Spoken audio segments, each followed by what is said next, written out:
So the last couple days I have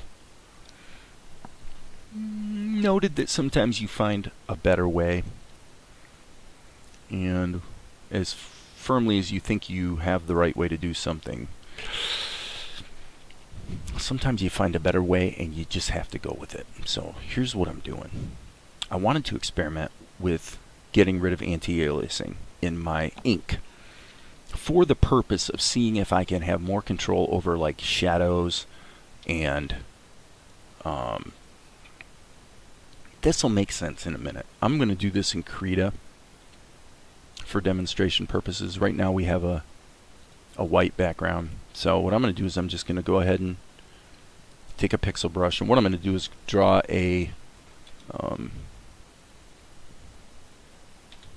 basically a dragon. I'm going to draw a dragon today. Okay?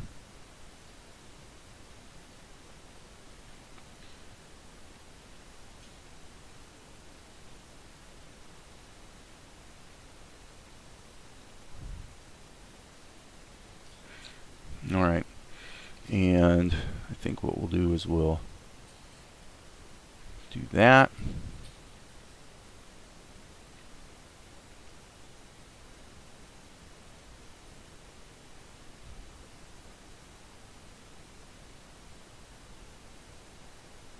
Okay. We'll give him two little eerie things. And so what we're doing is we're trying to figure out if there's a way we can approach ink and paint so that we get more predictable results, so we don't have leak issues, etc., etc.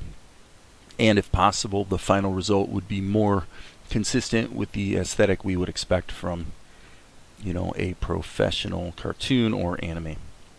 Okay, so that's the actual size. It's broadcast HD, 1280 by 720. Now I'm going to zoom in, and as you can see, all my lines are stair-stepped. Okay, I've basically used pen pressure. What I've found is that, like for example in OpenToonz, if you use pen pressure,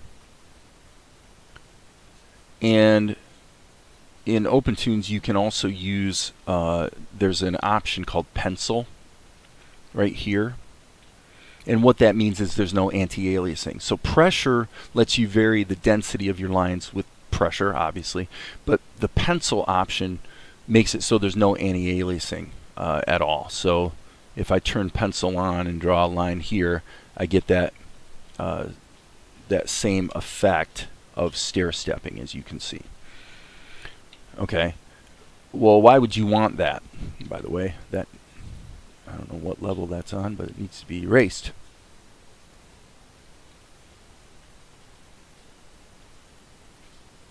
What the heck? What level is that on? Alright, I'm not going to worry about that right now. It's probably the pencil test, but anyway. Okay, so coming back here, what we want to do is we want to do shading and shadows in the traditional anime manner. Well, what does that mean? Well, I'm going to take a red brush now, and I don't care if I go outside the lines here. Okay? I do not care, because this layer that's red is going to be deleted later anyway. Okay? So now, and let's just say for the sake of argument, maybe you would want to have a couple different color indicators. In anime, what you typically see is red and blue. Okay, and now what we want to do is give ourselves a little bit of shading here. You know, what the heck, let's add some detail. Okay, so now ink and paint.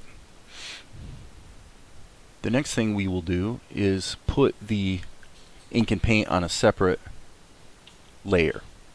So I'm going to just go ahead and call this dragon. Okay. Now, here's an important point. First of all, if you want this to look like a broadcast animation, you would not want to have a line that's 1 pixel wide, because it wouldn't look right. But more importantly, if I switch to this pixel brush, which is 1 pixel wide, and let's go here to the ink layer and just make this black. Okay, if I draw this line, the problem is this right here. Anywhere there's a true 90, well, yeah, I mean, it'd be a 90-degree angle actually, but basically a kitty corner between 2 pixels, this will be perceived by the fill operation as a leak. Okay? By having your outlines 2 pixels wide, you never have any leaks. There are no leaks. Okay? You can see that. Now, in Krita,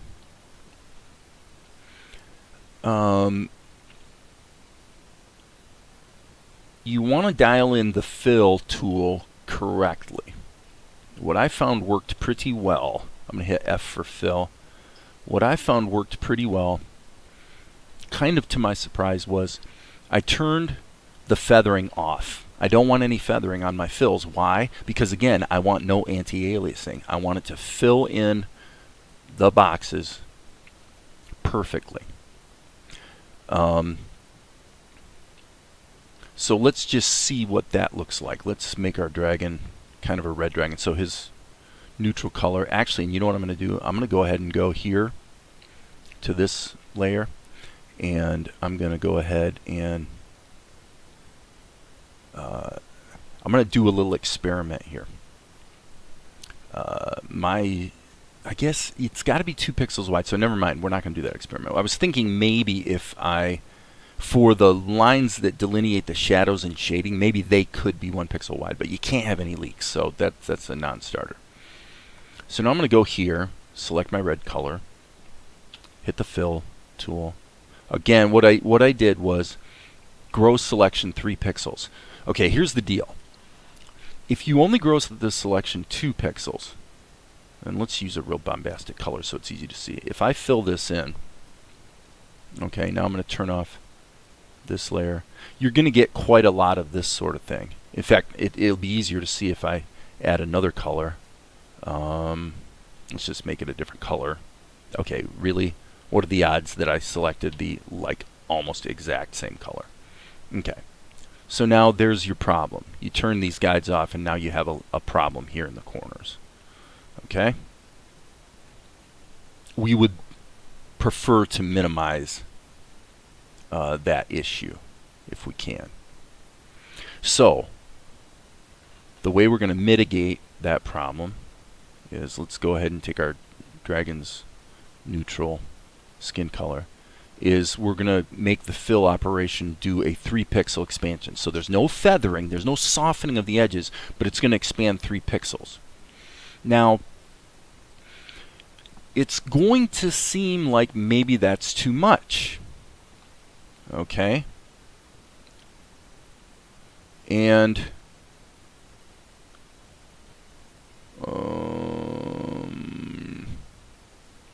what's a little... Okay, sorry, my bad. Okay, actually that's a good demonstration.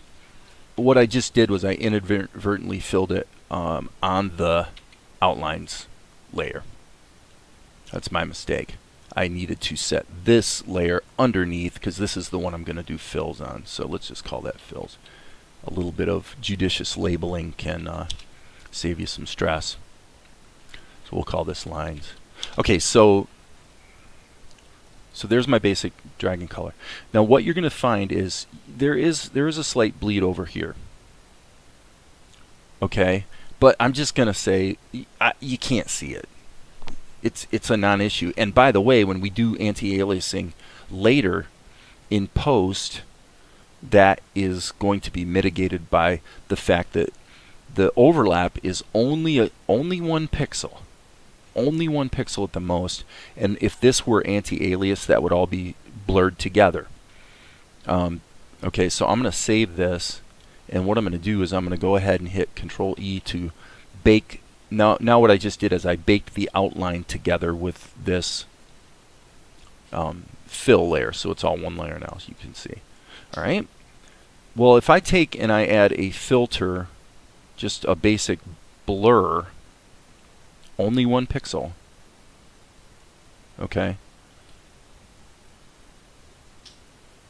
There's the result, and you know, at the actual resolution you would see this on TV. That's what you see. Looks pretty good. Now, having said that, okay, let's just play with this for a moment. We can use a little bit of strategy, though. For example, what we could do is say, well, for the really large areas that cover the perimeter of the character, I'll use a 2 pixel expansion.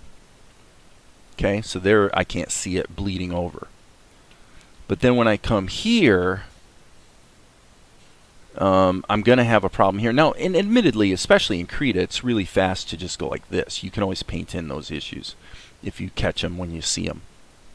Okay. But what I've found is that by having that 3 pixel fill,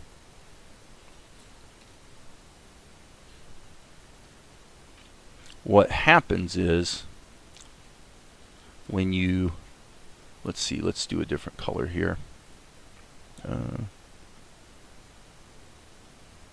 Something like that. Okay. What you find is that if I turn off my guide layers, you find that things look pretty good. Well, you know what? And here we go. In this case, unfortunately, well, gee, it turns out that actually we still have to do a little manual touch-up. So it may be impossible to avoid. But what I found, it's that problem is greatly mitigated. It's not 100%, but it's greatly mitigated by having a 3 pixel expansion. So now I'm going to grab this color and then just make it slightly darker.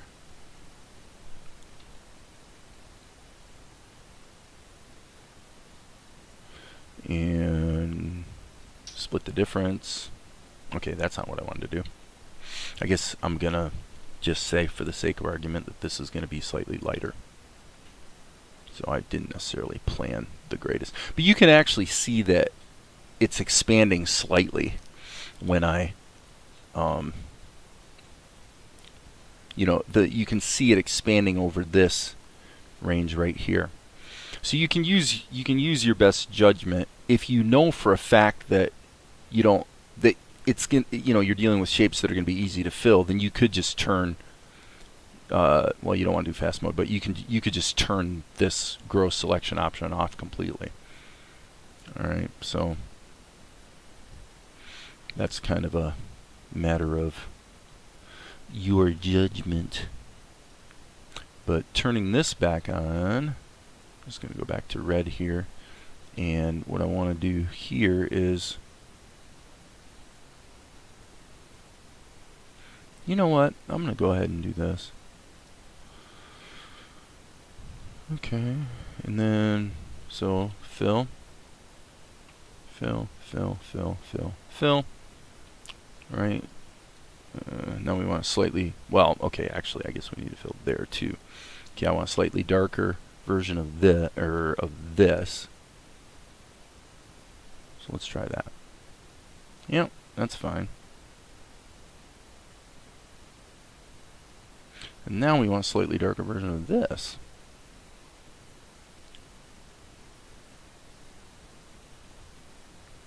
Okay, and then we turn this off. Everything looks pretty good. Okay. So now we can, obviously you could also do shadowing in the time-honored Krita manner, which I happen to like, which is to turn on inherit alpha so that you can then take this and why is it not inheriting alpha? Oh, I know why. Because of the background. Since the background is not transparent, inherit alpha sees the white background as being part of what it uses to decide if it needs to treat an area as masked. It's masking out the shadow areas. But you probably knew that. Okay, so enough beating it to death. So the thing in Krita is if you're going to do animation this way, you really need to hit Control E here and bake it down and get rid of your guide layer so that those shadows continue to be clamped to your character no matter what. Now I'm going to go up here to just find a somewhat reasonably good background image that I can just drag in here and use as a layer. And, well, okay, it's a sky. Skies are cool. I like skies. So as you can see, the overall look and feel of it is pretty good. Quite satisfactory, one might say.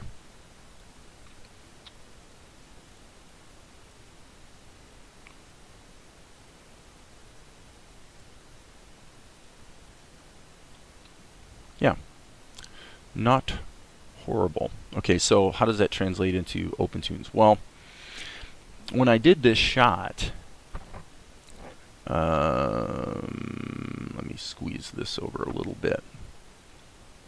When I did this shot, I knew I was going to have to put in some lip sync. What came out of OpenToonz was this.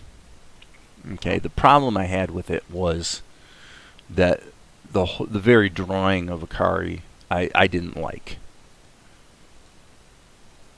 So I went over the drawing with new pencils and sort of fixed her proportions a little bit. And then I thought, well, if I'm gonna re-ink this, let's try it the new way.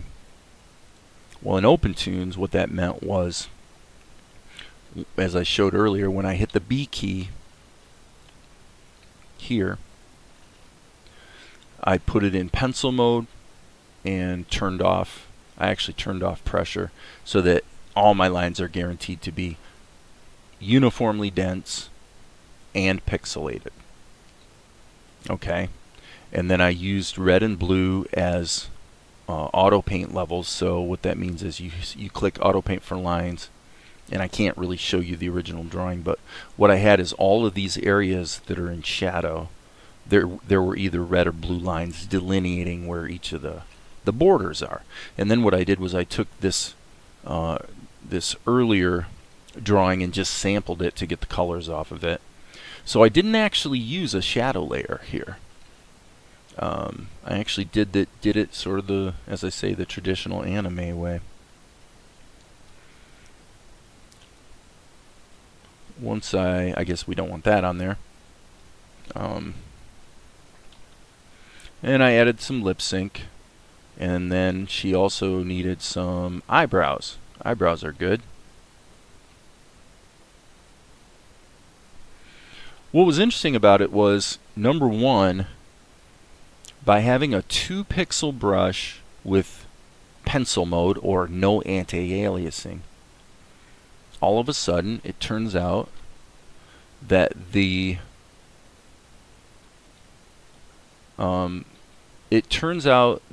view fill check, turns out that the fill check is reliable. If you have tablet pressure and you have anti-aliasing, which you're going to be tempted to because when you're first drawing it does look better. It doesn't look pixelated. It doesn't look stair-steppy. the fill tool, or the fill check tool, is not reliable. It'll tell you an area is clean when it's not. Doing it this way, it seems to be supremely reliable. And the nice thing is, when you're done, select your level, and right here you hit level anti-alias. And OpenToonz actually has a very nice anti-aliasing algorithm that it will apply after the fact. Okay, so I'm going to pull this up here and see if I can zoom in here. Yeah, so you can see the anti-aliasing's already been applied, but the point is I never needed it when I was drawing. When I'm doing ink, it's more important to have clean lines and have a predictable result. What's kind of interesting about this from an editing standpoint is that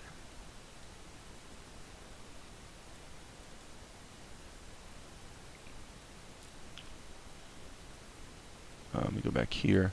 Okay, so here was an earlier shot that was the interesting thing about it is they're a little different in the sense of in the context of the continuity of the show. They're not different enough. You'd never notice that she looks a little different because there's a number of shots here that it goes through, and you get to this shot. And basically, the upshot of it for me is that this looks very clean, very crisp,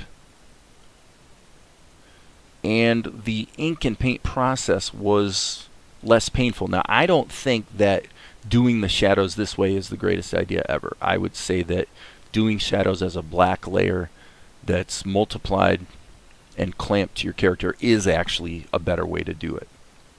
So there is that. I was just kind of being a little masochistic, and I wanted to see if I use red and blue lines to delineate shaded areas and stuff, just see how that goes. And, basically it went fine. But I wouldn't consider it a superior method to what I've done in the past. Which, all these shadows are done by putting this on a different level with a semi-transparent, basically black with an alpha level of like, I think 15 or something, maybe 20. And then multiply I guess I can't show that without pulling up another project, so I'm not going to bother, but I've shown it in other videos. You can pull up your schematic, your effects schematic, and you can add a layer blending INO in multiply mode. I'm probably looking straight at it and not seeing it. There it is. And then what you find is clipping mask. So that lets you create a layer or a level that is just for shadows, and it only is going to be visible at the render stage if the black is actually over your character. But you probably knew that. So I would say that for shadows, for the most part, that is the superior technique. But it is nice to have a pencil test with, okay, so if you were going to do this sort of the traditional anime way, what you would have is probably something like this. You would have a pencil test, okay, and then you would also have these lines like this, right? You'd have something like that. Generally, I put it in at the inking stage because that's where the lines are going to have to be deleted anyway. So, but that's the idea. If you do it at the pencil test, that's just a matter of making the decisions earlier as far as where shadows and shading are going to be. And also, if you're going to do a pencil test render, it's nice to be able to see where the shadows areas are going to be without having to wait until ink and paint time. And this is not a horrible idea because we want to increasingly have a very firm idea of what the final product is going to look like and feel like in terms of timing and everything at the pencil test stage if we can. There's a tug of war. If you've been watching my videos, you know there's a tug of war between having it figured out earlier so that you don't spend a lot of time finishing it up and then finding out you need to change something, versus wanting to leave the timing until as late in the process as possible. For me, my normal way to solve that is what you see here. I just toggle through here and I say, and I just kind of work the keyboard to just kind of map out in seconds what I feel like the timing's going to want to be. So this guy, it's going to be step, step, step, step. So that's about, I would say, 8 frames, about 2/3 of a second. And that's a good way to work, and you should do that at the pencil test stage. But what I learned this last week is I kind of wish I hadn't done the ink and paint, because if you're going to have to go in and add some tweens, it's generally easier to do that. Get that all figured out earlier. So I don't need to time it out. I don't need to stretch out these frames for 3 seconds so they play back in real time over 3 seconds. I don't need to do that. As long as if I know it's going to be 1/3 of a second, say we got 1/1000, so it's going to be, that would be 1/4 of a second, but you get the idea. So you just get good with your keyboard at feeling the timing, just so you're confident that I've got the tweens in there that I'm going to need. The other thing I've been doing is taking my stylus, and I don't know if you can really see this, but what I'm doing here is I'm going to hit the L key, and I'm running down the page with my stylus. And the reason I'm doing that is that this pace right here, about like that, that's actually about 24 frames a second. And the reason I'm doing that is because it allows me to go into a scene and I can just scroll my tablet down the screen as I say the dialogue to know where the lip sync mouth shapes need to go. I can just do it by feel. Now, I've learned a few things about that. One is that in general conversation, it appears to be the case that about 1, 2, 3 frames seems to be a really common length for a syllable. Now what we're doing is I had talked yesterday about, I think it was yesterday, about anime lip sync where all you ever have is closed mouth shape, open mouth shape, and more open mouth shape. So if character's going to talk, now they start talking, and while they're talking, their mouth just toggles between these two. And then it toggles and just does this. Okay, and that's how a lot of lip sync in anime is done. So you don't have what I have here. What we're trying to do is say, well, we do want to allow ourselves to have a wider variety of mouth shapes. Because if it adds production value, it's actually doing lip sync is really, really fast. It's not like it takes much time.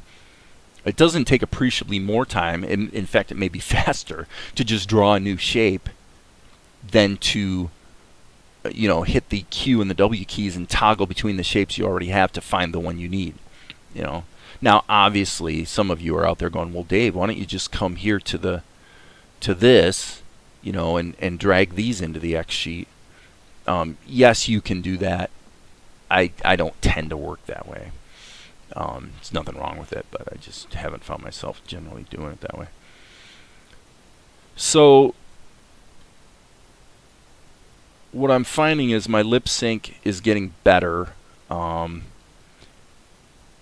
Any less than 3 frames per mouth shape, it starts to go blah, blah, blah, blah, blah. It feels too chattery. If you're going to be accurate to speech, it would be more than every 3 frames. What I'm finding is if there's a pause a normal pause in the speech is going to be about like this. It's going to be about somewhere between 6 and 12 frames, half a second maybe. That's not a rule because it depends on the acting. But what you see is 3 frames, 3 frames, 3 frames, and then this syllable holds for 6. So it's like 3 and 6 comes up a lot, let's put it that way. And working that way seems to give a good result.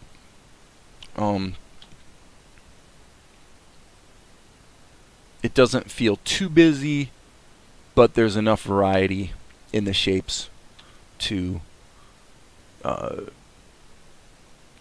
give it a production value that I find to be satisfactory. So that's that. There it's been a half hour. I think it's a good recap. My sense is that this approach of using aliased lines for ink starting today is probably going to be a thing. That's probably the way I'm going to be doing it, because it does give way more predictable results. Now, the downside is that I have extolled the virtues of the mypaint brushes. Most of the inking through this whole section is done with the mypaint brushes. All of this. Okay, and it looks the way it looks. Well, guess what? This was not done with the mypaint brushes. And folks, it looks the same. I'm not gaining anything by using the mypaint brushes. I hate to admit that now, because I was really talking a lot about using the mypaint brushes for ink, because of the aesthetic that it gives. At the end of the day, it's not a win, and in fact it's a loss, because if this inking was done with the mypaint pencil, which by the way I love for my pencil tests. For pencil tests it's great. For ink, not so great, because the very nature of those brushes again gives you the situation where you're gonna, when you go to do fill operations, it's way more likely that you're gonna have leaks. Until you've done a bigger than trivial project, you probably wouldn't appreciate this, but leaks really stop you in your tracks.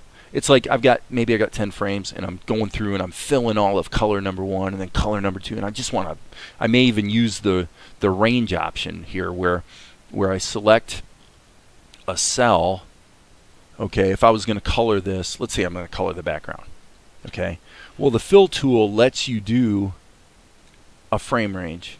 Okay, and frame range means that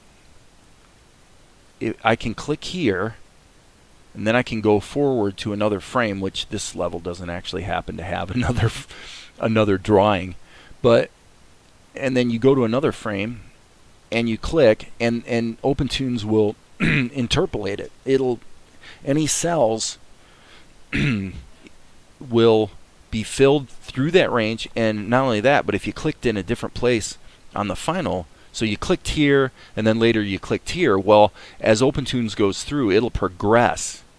It'll just do an interpolation from here to here, and it'll, so you can potentially save a lot of time.